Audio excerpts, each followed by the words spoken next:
Film dibuka dengan sosok pria berbadan besar dan luka di wajahnya. Pria itu bernama Boyce yang mengatakan di depan kamera kalau ia akan menceritakan tentang sebuah cerita sihir dan penyihir, meskipun endingnya tidak bahagia. There are no happy endings. The world you know is gone. Scene kemudian menampilkan keadaan bumi yang sudah hancur akibat perang besar. Peradaban ini disebut sebagai Lost Land yang dipenuhi oleh makhluk-makhluk aneh. Pada masa ini, masyarakat di bawah pimpinan Overlord dan orang-orang dipaksa untuk membangun gereja yang amat besar. Selain itu, di Lost Land juga hidup seorang penyihir bernama Grey Ellis. Suatu hari, Grey Ellis digantung oleh penegak hukum bernama Ash dan para pengikut gerejanya. Alasan Ash menghukum Ellis karena ia dianggap lebih dibutuhkan oleh orang-orang dibandingkan berdoa ke gereja. Bagaimana tidak, setiap orang yang ingin rezekinya lancar malah sowan ke Ellis daripada Tuhan mereka. Saat Ellis sedang digantung, Ash dan pengikut lainnya kemudian berjalan pergi. Sedang salah satu pria bernama Yaul tetap di tempat untuk mengawasi Ellis. Namun Ellis yang merupakan penyihir segera mengambil kesempatan ini dengan menggunakan kekuatannya untuk memanipulasi pria tersebut agar membebaskannya dengan cara menembak tali yang mengikatnya. Melihat Ellis berhasil kabur, Ash pun langsung membunuh pria tersebut sedangkan Ellis mencoba melarikan diri. Ash dan yang lainnya kemudian mencari keberadaan Ellis. Namun Ellis berhasil membunuh satu persatu para pengikut gereja dan hanya menyisakan Ash. Kabarnya, Ellis secara diam-diam muncul di belakang Ash sambil mengancamnya dengan pisau. Tapi di situ jelas terlihat tidak ada ketakutan di mata Ash. Sedangkan Ellis lebih memilih untuk menggantung Ash dibanding menggarapnya secara langsung. Ellis kemudian berjalan pergi dengan diiringi sorakan orang-orang yang mendukungnya. Di sisi lain, Boyce yang sedang mengendari kuda tiba-tiba berhenti di bawah runtuhan gedung besar. Di sini Boyce sadar kalau gedung ini telah disusupi oleh para pembajak. Dan benar saja, beberapa pembajak tiba-tiba muncul dari segala arah. Saat salah satu pembajak mau mencuri senjata Boyce, tanpa sadar ternyata ada ular berkepala dua yang menempel di senjata dan langsung mencaplok penyergap tersebut sampai meninggal. Sedangkan para pembajak lain mencoba membunuh Boyce, tetapi Boyce yang sudah membeli Wind Dagger dengan mudah menjatuhkan mereka semua.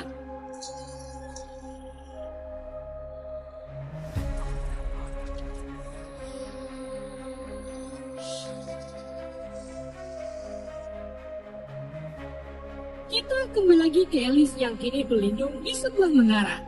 Ia lalu mengobrol sebentar dengan wanita buta yang mengenali Ellis karena kebaikannya.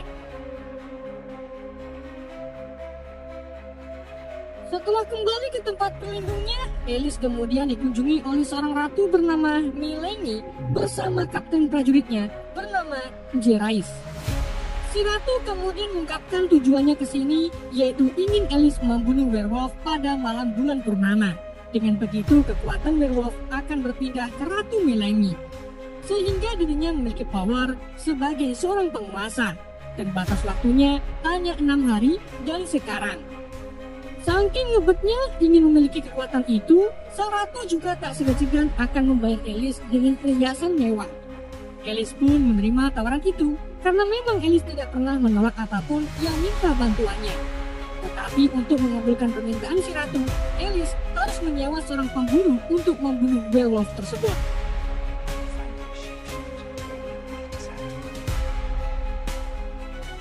Gak lama setelah ratu pergi, tiba-tiba Jerais datang lagi tanpa sang ratu untuk meminta permintaan ke Ellis, di mana Jerais meminta agar Ellis menggagalkan keinginan Ratu Milani. Karena jika sang ratu memiliki kekuatan tersebut, maka hal buruk akan terjadi. Dan Jerais yakin kalau tindakannya ini terbaik untuk si ratu. Kemudian untuk membayarnya, Jerais pun memberikan jam tangan turun-temurun dari keluarganya yang sangat langka. Ellis pun menerima permintaan tersebut karena ia memang tidak pernah menolak permintaan orang lain. Di samping itu, Ratu Melangi ternyata merupakan istri dari The Overlord yang kini terkena stroke dan hanya berbaring di kasur. Hal ini membuat Melangi kesal karena suaminya penyakitan serta sering ngompol di kasur. Gak cuma itu, si Ratu Melangi ini juga ternyata berkelakuan badek, di mana ia diam-diam memiliki hubungan spesial dengan Boyce, di mana keduanya sering berduaan di dalam kastil. Meski sudah diperingati oleh para penjaga kastil, tapi Boyce berani melawan mereka dan bahkan menyemprotkan alkohol ke api sehingga membakar para penjaga. Singkat cerita, saat Boyce sedang di sebuah bar, ia didekati oleh Alice yang ingin menyewanya sebagai pemburu untuk menjalankan misi dari Ratu Melangi. Namun Boyce terlihat tidak tertarik dan hanya ingin berjudi. Untuk menarik perhatiannya, Alice pun ikut bermain kartu melawan Boyce dan dengan teknik Bang Jo, Alice pun berhasil mengalahkan Boyce dengan mudah. Melihat kehebatan Alice, Boyce mulai mau mengobrol dengan Alice yang memintanya untuk menjadi pemandu menuju The Lost Island mencari werewolf. Akan tetapi, Boyce ragu untuk menerima misinya karena di Lost Land terlalu berbahaya. Alice lalu membuat kesepakatan. Kalau selama perjalanan Alice menjadi beban, maka Boyce bisa meninggalkannya. Boyce kemudian memberitahu bahwa ada werewolf besar di suatu tempat bernama Skull River. Alice pun sadar kalau tempat itu sempat ia lihat di visionya dan memang ada werewolf alias Roger Skin Basic. Jadi Alice pun berjanji akan membayar Boyce dengan jam tangan yang didapatkan dari Jerais jika Boyce mau membawanya ke sana. Di saat yang sama, beberapa orang pengikut gereja datang ke bar untuk memburu Alice. Namun Boyce segera melemparkan ularnya ke arah mereka sehingga membunuh orang-orang tersebut. Bersamaan dengan itu, Ash kemudian tiba dan dengan mudah memotong ular berkepala dua itu menggunakan pisaunya. Sedang Alice dan Boyce sudah pergi dari tadi. Sementara itu di gereja, The Patriarch gereja bernama Johan memberikan ceramah kepada orang-orang. Dia juga mengatakan kalau para penyihir dan orang-orang sesat harus diadili. Namun tak diketahui kalau ternyata kerumunan orang-orang itu hanya pura-pura berdoa sambil diam-diam menyebarkan catatan untuk melakukan pemberontakan. Setelah ceramah selesai, terlihat kalau Johan bekerjasama dengan Ash. Johan juga sebenarnya tahu kalau orang-orang berniat untuk memberontak dan beranggapan kalau Alice menjadi simbol dari pemberontakan tersebut. Di saat itu juga, anak buah Ash lalu membawa wanita buta ke hadapan mereka, di mana mereka menyiksa wanita itu agar memberitahu tujuan perjalanan Alice sekarang. Karena dipaksa, wong wadon buta itu pun mengatakan kalau sebelumnya Jerais dan Ratu Melangi mengunjungi Alice.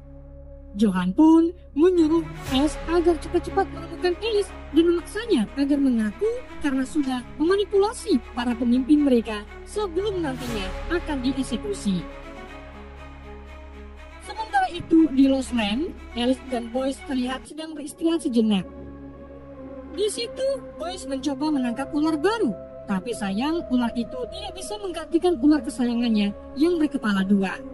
Kemudian saat Alice sedang tertidur, Boyce mengangkat pedangnya di hadapan Alice. Tapi Alice langsung garcep menghentikannya. Ternyata Boyce tidak berniat membunuh Alice, melainkan ingin membunuh undur-undur beracun yang mau menyengat Alice.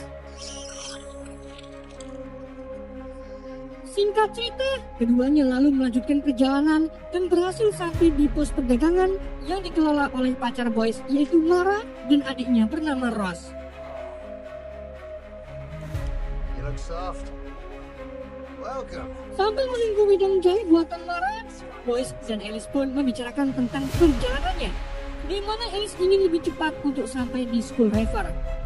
Boyce yang paham tentang Lost Land pun akhirnya memutuskan untuk mengambil jalan pintas, meskipun jalan itu sangat berbahaya. Di keesokan harinya, Alice dan Boyce berpamitan kepada Rose sebelum harinya pergi ke arah sana. Di tempat lain, Ash dan semua prajuritnya memulai pencarian Alice menggunakan kereta api. Sedang Ratu Melangi pergi menemui Johan. Di situ Ratu marah-marah karena Johan mengizinkan orang lain menggunakan kereta api tanpa sepengetahuannya. Ditambah lagi, Johan juga mengirim seluruh prajurit pergi dan meninggalkan kota dalam kondisi yang berbahaya. Namun, Johan malah membalikan perkataan si Ratu dengan mengatakan kalau Ratu juga melakukan pengkhianatan, yaitu selingkuh dari Overlord. Tetapi sang Ratu menyangkalnya dan mengatakan kalau itu hanyalah berita bohong. Selang tak lama, sampai yang lain entah bagaimana telah berhasil menangkap Rose dan Mara. Mereka melakukan penyiksaan sampai mereka mengatakan keberadaan Boyce dan Alice. Awalnya mereka tetap bungkam, tapi saat wajah Rose diselimut menggunakan besi panas, Mara pun langsung memberitahu kalau Alice dan Boyce akan pergi ke Skull River. Meskipun Mara sudah memberitahu hal itu, tapi Ace tetap membunuh Rose dan bahkan membakar rumah mereka. Di keesokan harinya, tepatnya 3 hari sebelum bulan purnama, Alice dan Boyce tiba di sebuah tempat bernama The Reef. Mereka masuk ke sebuah bangunan tua di mana terdapat kereta gantung yang dikelola oleh teman Boyce bernama Bagong. Boyce lalu mencari Bagong yang mau mengantar mereka dengan imbalan uang. Namun sayang, Boyce menemukan Pak Bagong sudah digantung. Tapi anehnya tubuh Pak Bagong terlihat seperti dibunuh. Dan benar saja, saat keduanya metu kadang ruangan, Ace beserta prajuritnya ternyata sudah ada di sini lebih dulu dan Ace lah yang membunuh Pak Bagong. Mereka juga menggunakan penutup mata agar kekuatan sihir Alice tidak bisa mempengaruhi mereka.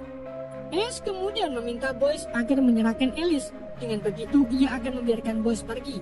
Tapi tentu saja Boyce menolak. Mengetahui hal itu, Ace pun menunjukkan Mara yang diikat di depan gerbong kereta dan tanpa basa-basi, ia langsung menembak Mara sampai meninggal. Melihat kekejian Ace yang merupakan tokoh agama Tapi Badung, Boyce pun marah-marah sehingga terjadilah tembak-menembak antara mereka.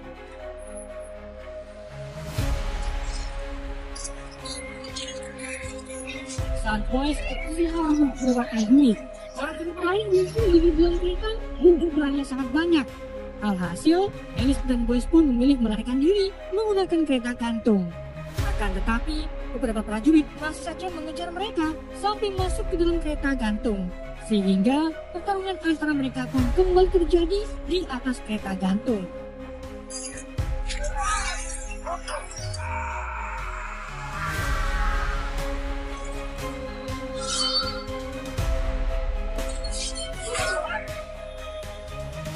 Melihat para prajuritnya pada kalah dan lelah, Ace pun menyuruh salah satu prajurit agar memotong kabelnya. Alhasil kereta itu pun miring ke satu sisi. Tapi Ace juga menembak kabel lainnya sehingga membuat kereta gantung jatuh menabrak sisi jurang. Alice dan Boyce lalu segera memanjat tebing sebelum akhirnya kereta gantung itu benar-benar terjatuh. Sementara di sisi tebing lain, Ace kembali melepaskan tembakan sehingga mengenai bahu Boyce.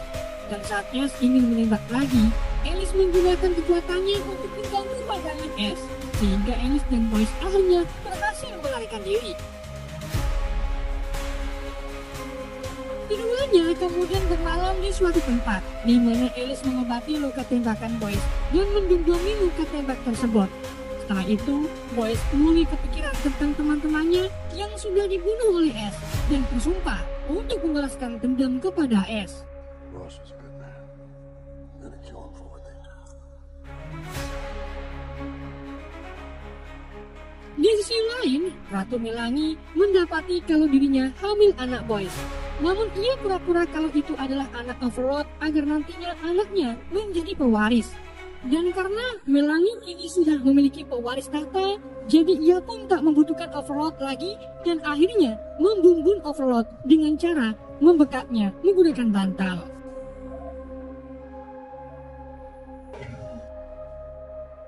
Sementara itu di pagi harinya, Alice dan Boyce mencapai Shadowbend, yaitu area yang dipenuhi iblis saat malam hari. Tapi di waktu yang sama, mereka mendengar suara kereta Ace datang. Jadi mau tak mau mereka pun tetap tinggal di tempat tersebut. Keduanya lalu bersembunyi di dalam menara dan mulai menuangkan bensin secara melingkar sebagai penghalang bagi iblis. Saat hari mulai gelap, lampu tiba-tiba menyala yang artinya para iblis akan segera datang. Dan benar saja, beberapa iblis mulai bermunculan untuk menyerang Boyce dan Alice. Boyce lalu melemparkan korek api ke bensin yang sudah mengelilingi mereka, sehingga terciptalah lingkaran api yang mengelilingi keduanya. Tetapi iblis-iblis itu lebih pintar karena menggunakan lempengan logam untuk menutupi api dan dijadikan sebagai jembatan menuju ke mereka. Boyce kemudian mencoba menyerang makhluk itu, sedang Alice melemparkan senjatanya ke tangki gas, sehingga menyebabkan ledakan besar dan menarik perhatian Raja Iblis. Alhasil, Raja Iblis dan ante-antenya melompat dari luar dan menyerang kedua manusia tersebut. Si Raja Iblis lalu menangkap Alice. Namun, di detik ini, Alice langsung menggunakan sihirnya untuk membuat Raja Iblis mundur bersama ante-antenya. Tak hanya itu saja, Alice juga menggunakan kekuatan ilusinya untuk menimbulkan api dari tangannya, sehingga membuat api semakin besar dan menjadi tornado api besar yang membakar semua iblis, termasuk Raja Iblis. Setelah berhasil mengalahkan para iblis, Boyce mengaku kalau dirinya tidak bisa merasakan api buatan Alice. Alice pun menjelaskan kalau api itu hanyalah ilusi saja untuk membuat iblis mengira mereka terbakar dan mati karena efek placebo. Alice juga mengatakan kalau dulu di sini ada harta karun besar yang penuh dengan kekuatan. Seakhirnya ada seorang pria yang menyewa Alice untuk membantu menemukan harta karun tersebut. Namun ternyata tempat ini sangatlah beracun, sehingga mengubah pria itu beserta anak buahnya menjadi iblis yang mereka temui barusan.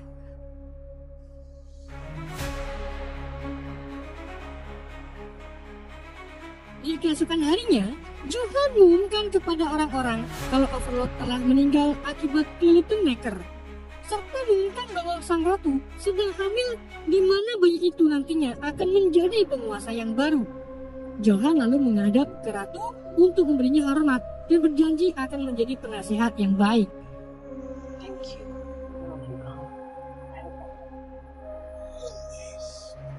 Setelah pengobatan selesai, si ratu membuat rencana dan menjalin hubungan dengan Jerais untuk memanipulasinya, dengan harapan bisa menggunakan pasukan Jerais untuk tujuan pribadinya.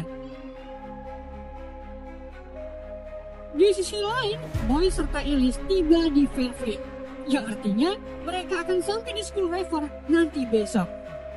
Dikarenakan terlalu berbahaya untuk melawan werewolf, Alice pun membayar Boyce untuk menyuruhnya pergi. Akan tetapi Boyce menolak dan ingin tetap membantu Alice sampai tugasnya selesai. Di pagi harinya, Boyce dan Alice terlihat melewati terowongan sampai akhirnya keduanya mendengar kereta es sedang menuju ke arah mereka. Dikarenakan mereka tidak bisa kabur lebih cepat dari kereta, keduanya pun segera membuat rencana. Di mana Alice berdiri di rel sambil menunggu kereta mulai mendekat. Dan saat kereta sudah mendekat, Alice berlari menyusuri rel kereta, sedangkan Ace terlihat kegirangan karena berpikir ia akan segera membunuh si penyihir. Namun di detik itu juga, Ace baru sadar kalau itu hanyalah jebakan karena di ujung relnya terputus dan terdapat jurang yang sangat dalam.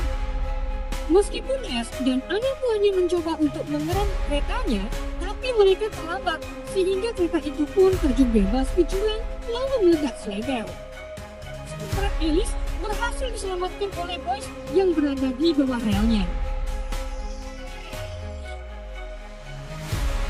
Johan yang mengetahui kejadian ini pun berusaha merebut tahta sendiri dengan mengumpulkan para prajurit. Namun Jerais beserta pasukannya tiba-tiba mengepung Johan dan tak ragu membunuh Johan. Alhasil, kini hanya Ratu Melanie lah satu-satunya yang memimpin di wilayah tersebut. Sementara itu, Alice dan Boyce akhirnya tiba di Skull River, sebuah area yang dipenuhi tulang-tulang korban werewolf. Keduanya lalu mencari di sebuah bangunan tua dan menemukan tanda-tanda adanya orang yang tinggal di sana. Tapi mereka tak menemukan siapapun di sana, dan tenda itu telah ditinggalkan selama 2 minggu. Menyadari werewolf tak ada, Boyce pun menyuruh Alice agar pulang. Namun Alice tetap ingin mencari werewolf dan menyelesaikan misinya.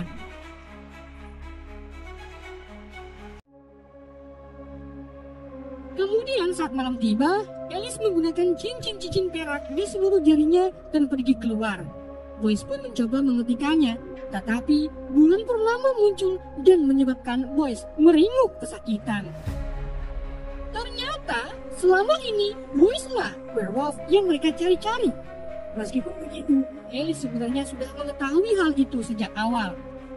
Selang tak lama, tubuh Boyce mulai membesar dan berubah sepenuhnya menjadi Roger Skin Basic.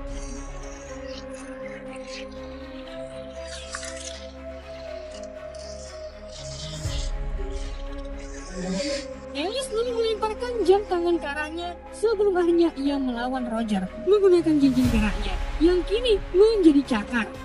Tetapi Roger yang sudah membeli Endless Battle jelas lebih kuat dan dengan mudah melempar Alice. Alice kemudian menggunakan kekuatannya untuk menciptakan ilusi dan mengirim sosok burung gagak besar untuk menyerangnya. Saat Roger melompat untuk menyerang burung gagak itu, ilusi itu berakhir dan ternyata yang menyerang Roger adalah Alice yang menusuk Roger menggunakan cakar peraknya. Boyce mencoba melawan balik, namun ia kini terlalu lemah dan akhirnya Alice pun berhasil menjatuhkannya setelah beberapa kali cakaran. Alice lalu bersiap untuk menyerang Roger secara fatal dan melayangkan pukulan terakhirnya.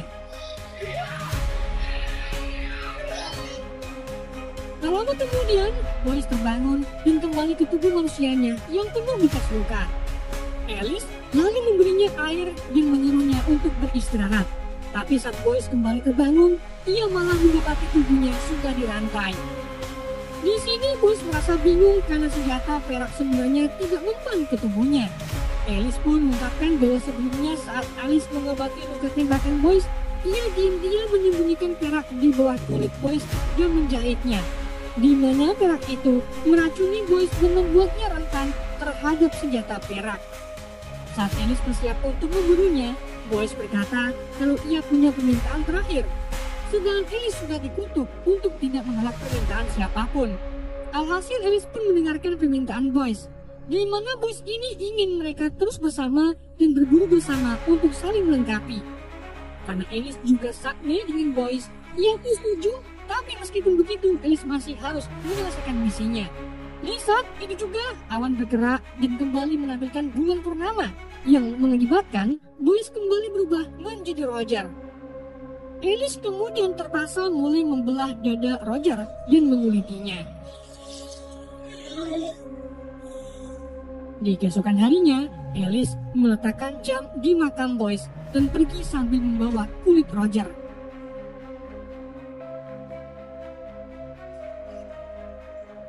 Singkat cerita, saat Alice mulai memasuki kota, orang-orang mulai meneriakkan namanya.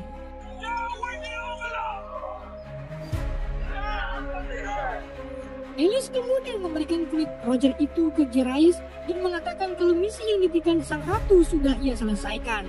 Namun Jairus komplain karena Alice gagal dalam misi yang diberikannya. Jairus pun menjelaskan kalau ia sudah membunuh pacar si ratu dan kini Jairus bisa memiliki sang ratu sepenuhnya. Karena itulah keinginan Jairus yang sebenarnya. Jairus kemudian menemui Ratu Melanie dan menyerahkan kulit Roger tersebut. Namun, Ratu Melanie malah menangis histeria karena sadar kalau kulit itu milik Boyce yang sudah mati. Sedang tujuan Ratu ingin memiliki kekuatan seperti Roger karena ia ingin hidup lebih bersama. Hidup terus hidup bersama Boyce. Melihat sang Ratu histeria, Jairus pun mengeklaim kalau Boyce tidak baik untuk si Ratu. Hal ini pun membuat sang Ratu menyadari kalau Jairus lah yang meminta agar Boyce dibunuh. Ratu Melanie lalu mengambil jepit rambutnya dan menusuk leher Jairus sampai meninggal. Kehancuran sang Ratu tentunya dimanfaatkan oleh para orang-orang yang mulai memberontak. Mereka lalu menerobos masuk istana dan membunuh semua penjaga hingga terjadilah kerusuhan besar. Kemudian saat matahari terbit, mereka membakar kulit werewolf itu sampai habis, di mana abu dari kulit itu lalu terbang ke makam Boyce dan membuat makamnya bergerak. Beberapa waktu kemudian, Boyce tiba-tiba hidup kembali dan menemui Alice dengan niatan untuk membunuhnya. Tapi Alice selama ini tahu kalau Boyce adalah selingkuhan sang ratu. Jadi Alice merancang keseluruhan rencana itu sehingga orang-orang yang ditindas bisa memberontak dan akhirnya bisa mengalahkan para penindas mereka sendiri.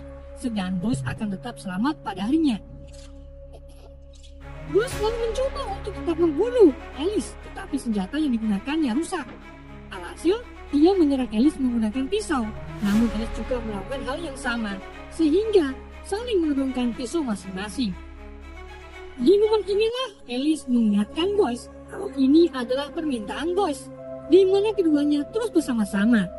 Jadi, Boyce pun melupakan semua yang sudah terjadi dan keduanya mulai ngebolang bersama-sama dan film pun berakhir.